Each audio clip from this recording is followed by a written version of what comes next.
2020 சட்டமன்ற தேர்தலுக்கு முன்னாடி திருச்சியில் நடந்த விடியலுக்கான முழக்க மாநாட்டில் அடுத்த 10 ஆண்டுகளுக்கான என்னுடைய கொள்கை அறிவிச்சேன். என்னன்னா, தமிழ்நாட்டை துறைவாரியா எப்படி உயர்த்துவோம்னு சொல்லி 7 வாக்குறுதிகளை அப்பொழுது நான் சொன்னேன். முதல் வாக்குறுதி வளரும் வாய்ப்புகள் வளமான தமிழ்நாடு. 2வது வாக்குறுதி மகசூல் பெருக்கம் மகிழும் விவசாயி. 3வது வாக்குறுதி குடிமக்கள் அனைவருக்கும் குறையாத தண்ணீர். 4வது வாக்குறுதி அனைவருக்கும் உயர்தர கல்வி மற்றும் உயர்ந்த மருத்துவம். 6வது வாக்குறுதி எழில்மிகு மாநகரங்களின் மாநிலம்.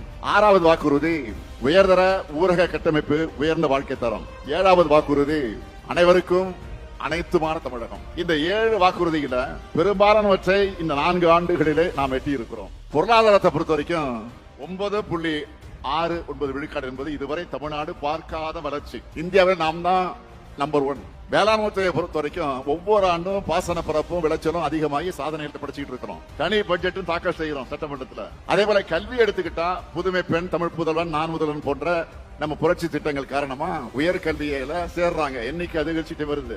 அதுவும் இந்தியாவோட சராசரியை விட 2 மடங்கு அதிகம். தலை சிறந்த கல்வி நிறுவனங்கள்ல 5ல் 1 பங்கு தமிழ்நாட்டில் தான் இருக்குன்னு ஒன்றிய அரசே ரிப்போர்ட் தராங்க. காலை உணவு திட்டம், இல்லம் தேடி கல்வி, எண்ணெய் நிறுத்தும் போன்ற திட்டங்களால பள்ளி கல்வியில பெரும் வளர்ச்சியை பார்க்கிறோம்.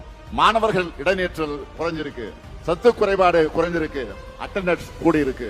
மருத்துவத்துறை எடுத்துக்கிட்டா நம்முடைய தொலைநோக்கு திட்டமான மக்களை தேடி மருத்துவ திட்டத்தை சிறப்பா செயல்படுத்தி ஐநா விருதையை வாங்கி இருக்கிறோம்.